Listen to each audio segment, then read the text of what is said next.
ለመድፈኞቹ አርሰናሎች እኔ በግሌ እጅግ በጣም የምወደውና የማከብረው ብዙ ጊዜ የሚሰጣቸው አስተያየቶችም ሚዛናዊ የሆነ የቀድሞ የማንቸስተር ዩናይትድ ተጫዋች ዋይን ሩኒ ለአርሰናል ተጫዋቾች ጠለቅ ያለና ወሳኝ የተባለ ምክርን አዘል መልእክት አስተላልፏል። ከዛ በተጨማሪ ስለ ዝውውር በጣም ምርጥ መረጃዎች እየወጡ ነው። ስለ መድፈኞቹ ጁሊያን አልቫሬዝ፣ ሞርጋን ሮጀርስ እንደዚሁም ደግሞ የኒውካስትሉ ተጫዋችን ቶናሊን የመሰሉ ዝውውሮች ምንድነው እውነታው?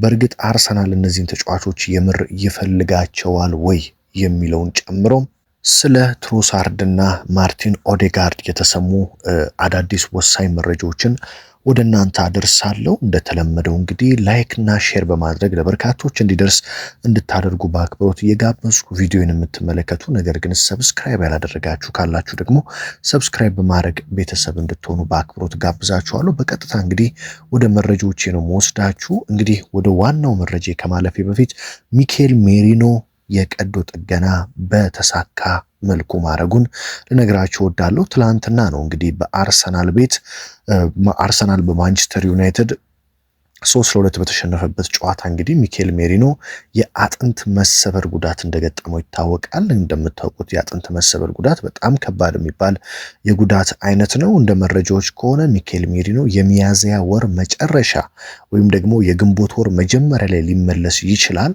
ነገር ግን ደግሞ ያ ካልተሳካ አመቱን ሙሉ ላይመለስ ይችላል። ነገር ግን ብዙ የሕክምና ቅርበት ያላቸው የመረጃ ምንጮች የግንቦት መጀመሪያ ላይ ሚኬል ሜሪኖ ሊመለስ እንደሚችል ዘግበዋል። ይሄም እንግዲህ አርሰናል በተለይ ዋንጫ የሚያሳካ ከሆነ ሚኬል ሜሪኖ ተመልሶ የመጨረሻዎችን ጨዋታዎች የተወሰኑ ግልጋሎቶችን ሰጥቶ ምክንያቱም ዘንድሮ ምርጥ ግቦችን ወሳኝ የተባሉ ግቦችን ለመድፈኞቹ አስቆጥሯል። እነ ዮኮሬሽ እነ ጄሱስ በሌሉበት እነ ካቨርት በሌሉበት ሰዓት። ስለዚህ ሚኬል ሜሪኖ ከመድፈኞቹ ጋር ዋንጫውን በጉዳት ሳይሆን ማሊያ ለብሶ የተወሰኑ ጨዋታዎችን አድርጎ ቢያሳካ እንደኔ ደስ ይለኛል። ታዲያ ትላንትና ሚኬል ሜሪኖ የተሳካ የቀዶ ጥገና ሕክምናውን አድርጓል ማለት ነው። እንግዲህ ፈጣሪ በሰላም በቶሎ እንዲያገግም እንዲረዳው ከልባዊ ምኞቴን እገልጻለሁ። በቀጥታ ወደ ዋይን ሩኒ ምክር ልውሰዳችሁና ወደ ዝውውር መረጃዎች ደግሞ እናመራለን። በነገራችን ላይ ዋይን ሩኒን እኔ የማከብርበትና የምወድበት ዋነኛ ምክንያት ምን መሰላችሁ? እንደ ሌሎች የቀድሞ ተጫዋቾች ወይም ሌጀንድ የሚባሉት ዝም ብሎ የመጣለትን የሚያወራ አይነት ተጫዋች አይደለም።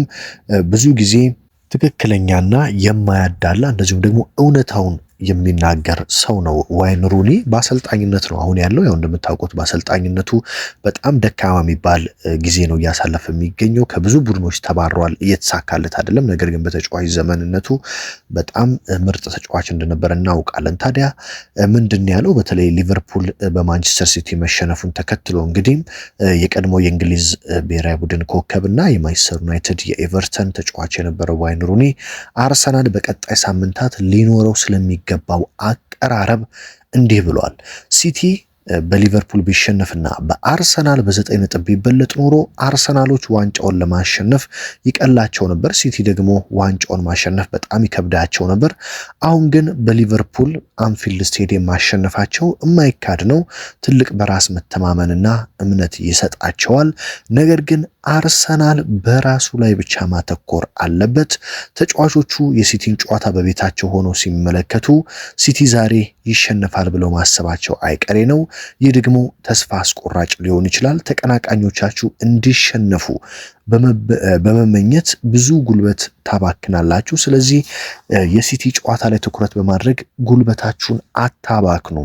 ከቻላችሁ እንደውም የሲቲን ጨዋታ የሚጠቅማችሁ ለታክቲካል ለሜዳ ጉዳዮች ተመልከቱ እንጂ እንዲሸነፍ አሊያም ደግሞ ነጥብ እንዲጥል እያላችሁ በጭራሽ እንዳታዩ። ምክንያቱም ነጥብ እንዲጥል ብላችሁ ስታዩ ካሸነፈ ተስፋ አስቆራጭና ጉልበታችሁን የሚያባክን ሜዳ ላይ ደግሞ ሐሳባችሁን የሚረብሽ ይሆናል። ስለዚህ በጭራሽ ሲቲ ላይ ሳይሆን ትኩረት ማድረግ ያለባችሁ ራሳችሁ ላይ ነው ሲል ዋይን ሩኒ እንግዲህ ለአርሰናል ተጫዋቾች መልእክት አስተላልፏል። ከዛ በመቀጠል አርሰናል ማድረግ ያለበት አንድ ነገር ነው፣ የራሱን የቤት ስራ መስራት ብቻ ነው። በሌሎች ክለቦች ውጤት ላይ ጉልበት ከማባከን ይልቅ በራሳቸው ውጤት ላይ ማተኮር ይኖርባቸዋል። ያንን ካደረጉ በእርግጠኝነት አርሰናል ዘንድሮ የናፍቀውን ከሁለት አስርት ዓመታት በላይ በጉጉት የጠበቀውን የፕሪሚየር ሊግ ዋንጫ ከማንቸስተር ሲቲ ጉሮሮ ወስዶ ያሳካል። ስለዚህ በዋንጫ ፉክክር ወቅት የሌሎችን ውድቀት ከመጠበቅ ይልቅ የራስን ጨዋታ ማሸነፍ የአሸናፊነት ስለንቦና መገለጫ ነው። ስለዚህ አርሰናሎች አሁን ሲቲን ትታችሁ ራሳችሁ ላይ ብቻ ትኩረት አድርጉ፣ ጉልበታችሁን አታባክኑ ሲል በጣም ወሳኝ የተባለ መልእክት አርሰናሎችን የሚጠቅም መልእክት እንግዲህ አስተላልፈዋል። ዋይን ሩኒ ስለ ኤብሪቼ ኢዜም ተናግሮ ነበር። ዋይን ሩኒ ስለ ኤብሪቼ ኢዜ ምን አለ? ኤብሪቼ ኢዜ እንደ ኦዲጋርድ ከመሆን ይልቅ የራሱን በክሪስታል ፓላስ የነበረው የአጫዋት ስታይሉን በአርሰናል ቤት መተግበር መጀመር አለበት። በተለይ አሁን ያንን እያደረገ ነው። ያ ደግሞ በጣም ጥሩ ነው፣ በዚሁ መቀጠል አለበት ሲል ስለ ኤብሪቼ ኢዜ ዋይን ሩኒ ተናግሯል። በነገራችን ላይ ኤብሪቼ ኢዜ አሁን እንደ ኦዲጋርድ ለመጫወት አይደለም እየሞከረ የሚገኘው። በተለይ ወደ ቤንች ሊወርድ ጊዜ ትዝ ይላችኋል። አርቴታ የሚሉትን ለማድረግ ሜዳ ላይ በጣም ሲቸገር የምናውቀው ተጫዋች አሁን በተለይ ኦዲጋርድ ጉዳት በኋላ ወደ ሜዳ ከካይ ሃቨርትዝ ጋር ሲመለስ በጣም ወደ ቀድሞ አጫወቱ እየተመለሰ ተጫዋቾችን በደንብ ቀንሶ እያለፈ ድሪብል እያደረገ ወደፊት ኳሶችን እየሰጠ ወደ ጎል መምታት ላይ ትኩረት ማድረግ ጀምሯል። ይሄ ደግሞ ኢዜን የምናውቅበት ትክክለኛው ባህሪው ነው። ስለዚህ ኤብሪቼ ኢዜ በዚሁ በመቀጠል በፓላስ ቤት የሚታወቅበትን የራሱን የኢዜን ባህሪ በመድፉ ቤት ማምጣት አለበት። በእርግጥ አርሰናልን በሚረብሽ መልኩ ሳይሆን መድፈኞቹን በሚጠቅም መልኩ ማለት ነው። እንግዲህ ዋይን ሩኒ እንደተናገረው የአርሰናል ተጫዋቾች የራሳቸው የቤት ስራ ላይ ትኩረት ካደረጉና የራሳቸውን ስራ ከተወጡ በእርግጠኝነት ዋንጫው ከነሱ ማንም አይወስደውም። ስለዚህ የስነ ልቦናው ጦርነት በዚህ መልኩ ማሸነፍ ይችላሉ። ወደ ዝውውር መረጃዎች ስወስዳችሁ እንግዲህ ፋብሪዚዮ ሮማኖ 3 ወሳኝ ስሞችን ከአርሰናል ጋር አያይዟል። በተለይ በሚመጣው ክረምት አርሰናል እነዚህን 3 ተጫዋቾች በጥብቅ ማስፈረም ይፈልጋል። በተለይ ደግሞ አንደኛውን አርሰናሎች እጅግ በጣም አጥብቀው እንደሚፈልጉት ፋብሪዚዮ ሮማኖ ዘግቧል። በእርግጥ እነዚህ 3 ተጫዋቾች በአርሰናል ስም ስር አሉ። ሌሎች ተጫዋቾችም በአርሰናል የዝውውር ስም ውስጥ ይገኛሉ። ነገር ግን ዋናዎቹ ናቸው እነዚህ 3ቱ። አንደኛው ፋብሪዚዮ ሮማኖ የአስቶን ቪላው ተጫዋች ሞርጋን ሮጀርስን የተመለከተ መረጃ ነው ያጋራው። አርሰናል የአስቶን ቪላውን ኮከብ ሞርጋን ሮጀርስን በቅርበት እየተከታተለ ይገኛል። እንደ ፋብሪዚዮ ሮማኖ ዘገባ ከሆነ መድፈኞቹ በክረምቱ ተጫዋቹን ለማስፈረም ያላቸው ፍላጎት በቡድኑ የዝውውር ሁኔታዎች ላይ የሚወሰን ይሆናል። በተለይ በአርሰናል ቤት ተጫዋቾች የሚለቁ ተጫዋቾች ይኖራሉ ተብሎ ይጠበቃል ክረምት ላይ። ስለዚህ እነሱ በሚለቁበት ሰዓት ሮጀርስን ለማምጣት ከፍተኛ ስራ ለመስራት አርቴታና አንድሬ ቤርታ እየተነጋገሩ እንደሚገኙ የተሰማ ሲሆን በተለይ ሞርጋን ሮጀርስ በዘንድሮ ሲዝን እያሳየ ያለው ድንቅ ብቃት የአሰልጣኝ ሚኬል አርቴታን ትኩረት ስቧል ሲል እንግዲህ ፋብሪዚዮ ሮማኖ ዘግቦታል ማለት ነው። ከዛ በመቀጠል አርሰናል የኒውካስትሉን ተጫዋች እንግዲህ ጥር ዝውውር ላይ አርሰናሎች እባካችሁ አስፈርሙኝ ሲል ራሱ ተጫዋቹ በወኪሉ በኩል አርሰናሎችን ጠይቆ ነበረ። በነገራችን ላይ አርሰናል ይህንን ተጫዋች ማስፈረም ያልፈለገበትና በዝውውሩ ያልገፋበት ዋነኛ ምክንያት ብዙ ገንዘብ ማውጣት አልፈለገም በጥር የዝውውር መስኮት። ሁለተኛ ደግሞ ኒውካስትሎችም ተጫዋቹን መሸጥ እንደማይፈልጉ አርሰናል ስለሚያውቅ ወደዚህ ዝውውር መግባት አልፈለገም። ነገር ግን የሳንድሮ ቶናሊ ራሱ ሳንድሮ ቶናሊ ጣሊያናዊው ወሳኝ የመሃል ሜዳ ተጫዋች እንግዲህ ለወኪሎቹ አርሰናል እንዲያስፈርመኝ ባካችሁ ጠይቁልኝ ሲል ልኮ ነበረም። ታዲያ አርሰናል በክረምቱ የዝውውር መስኮት የአማካኝ ክፍሉን ለማጠናከር በንቃት እየሰራ ይገኛል። መድፈኞቹም የኒውካስትሉን ኮከብ ሳንድሮ ቶናሊን ለማስፈረም እንግዲህ በክረምቱ ግልጽ የሆነ ፍላጎት እንዳላቸው ተረጋግጧል። ስለዚህ ሳንድሮ ቶናሊ ምናልባትም በክረምት የዝውውር መስኮት ወደ አርሰናል ከሚመጡ ቀዳሚ ተጫዋቾች አንዱ ይሆናል ተብሎ ይጠበቃል። ምክንያቱም ራሱ ተጫዋቹ አርሰናልን መቀላቀል ስለሚፈልግ ማለት ነው። ሌላኛው መድፈኞቹ በጣም በጥብቅ የሚፈልጉት ተጫዋች አትሌቲኮ ማድሪዱ አጥቂ ጁሊየን አልቫሬዝ ነው። ጁሊየን አልቫሬዝ እንግዲህ በባርሴሎና በጥብቅ ይፈልጋል፣ በአርሰናል በጥብቅ ይፈልጋል፣ በባየር ሙኒክ ይፈልግ ነበር። ነገር ግን ትላንትና እየወጡ ያሉ መረጃዎች እንደሚያሳዩት ከሆነም ባየር ሙኒክ ከአልቫሬዝ ዝውውር ራሱን እንዳስወጣና የአልቫሬዝን ዝውውር እንደተወው እየተዘገበ ይገኛል። ስለዚህ አርሰናል ከባርሴሎና ቸልሲን በእርግጥ ፈላጊ ሆኖ ስለዚህ እነዚህ 3 ቡድኖች በተለይ በጁሊየን አልቫሬዝ ዝውውር ላይ ይፎካከራሉ ተብሎ ይጠበቃል ማለት ነው። በተለይ አርሰናል ጁሊያን አልቫሬዝን ቢያመጣው እጅግ በጣም ወሳኝ ይሆናል ብዬ አስባለሁ። እንደምታውቁት የአርሰናል የቀድሞ አጥቂ ቴሪ ሆነሪ ራሱ አርሰናልና አርቴታ በፍጥነት ጁሊያን አልቫሬዝን ማምጣት አለባቸው ሲል በተደጋጋሚ ይናገራል። ምክንያቱም ይሄ በጣም ወጣት አጥቂ ነው፣ ለአርቴታ ጨዋታ የሚሆን አይምሬና በጣም ምርጥ ተጫዋች ነው። ስለዚህ አልቫሬዝ ቢመጣና ከቪክተር ዮኮሬሽ ጋር እንግዲህ ቁጭ ብለው ለሁለት ቢጫወቱ በጣም የአርሰናል ማጥቃት እጅግ ያማረና ወሳኝ ይሆናል ተብሎ ይጠበቃል ማለት ነው። ወደ ኦዲጋርድና ወደ ትሮሳርድ መረጃ ስወስዳችሁ እንግዲህ ሃንድ ኦፍ አርሰናል የዘገበውን ዘገባ ነው ማጋራችሁ። እንግዲህ ሃንድ ኦፍ አርሰናል ማለት የአርሰናል የልብ ምት ስለ አርሰናል መረጃዎች የማያመልጡትና ከ100% 90% አካባቢ እውነተኝነታቸው የተረጋገጡ መረጃዎችን የሚያጋራ የአርሰናል ድምፅ ነው። ታዲያ ሃንድ ኦፍ አርሰናል ስለ ካፕቴን ማርቲን ኦዴጋርድ እና ስለ ሊያንድሮ ትሮሳርድ ሊዮ መረጃዎችን አጋርቷል። ስለ ትሮሳርድ ሲያጋራ ምንድን ያለው? ሊያንድሮ ትሮሳርድ ምንም አይነት ከባድ ጉዳት አላጋጠመውም።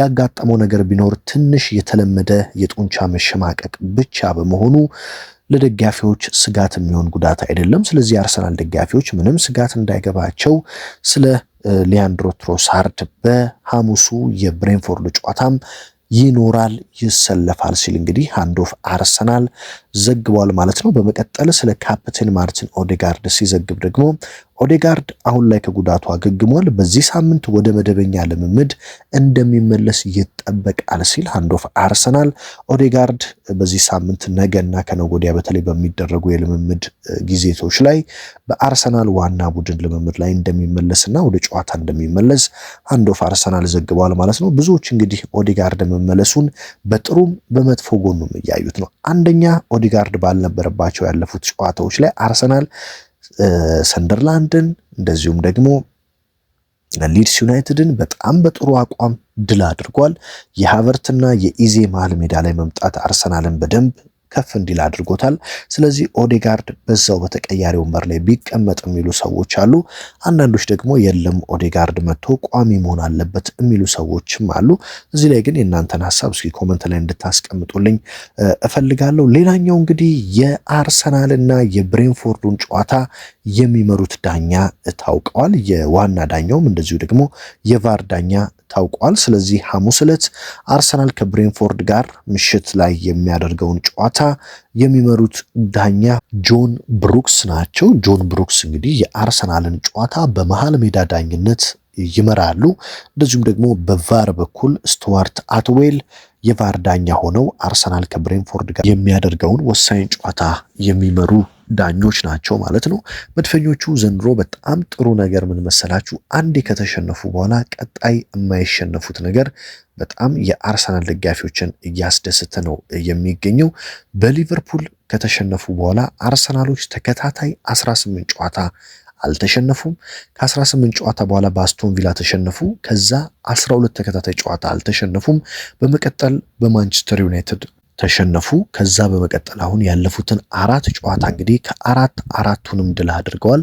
ስለዚህ አርሰናሎች በአንድ ሽንፈት እንዳለፉት ዓመታት የሚደነግጥ ቡድን እንደሌላቸውና በተሸነፈ ማግስት ወደ ድል የሚመለስ ቡድን እንዳላቸው ለዓለም እያሳዩ ይገኛሉ። መድፈኞቹ በተለይ በእንግሊዝ ፕሪሚየር ሊግ ታሪክ አንድም የእንግሊዝ ቡድን የኳድሬፕል ወይም ደግሞ 4 ዋንጫዎችን በአንድ ዓመት አሳክቶ አያውቅም። በነገራችን ላይ የእንግሊዝ ቡድን ማለት ነው።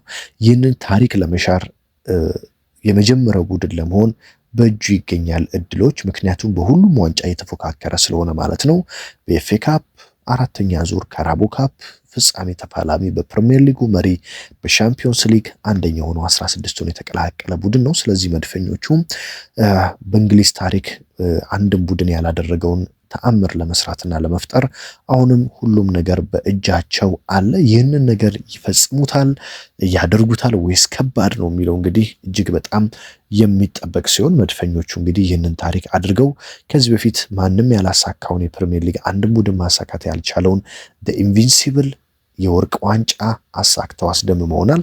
ይህን ደግሞ በማሳካት ሊያስደምሙን ይችላሉ የሚለው እንግዲህ በጉጉት የሚጠበቅ ነው ማለት ነው። የዕለቱ ወሳኝ ስፖርታዊ ጥንክሮች እንግዲህ እነዚህ ናቸው። ዋይን ሩኒ ለመድፈኞቹ ያስተላለፈው ወሳኝ መልእክት፣ ስለ ትሮሳርድ እና ኦዴጋርድ ጉዳት፣ እንደዚሁም ደግሞ የአርሰናል የቀጣይ የዝውውር መስኮት ዋነኛ ትኩረቶች የትኞቹ ተጫዋቾች ናቸው የሚለውን ወደ እናንተ አደረስኩኝ። በዋናው በዚህኛው ቻናል እንግዲህ ወደ 30,000 ተከታዮች እየተጠጋን ነው።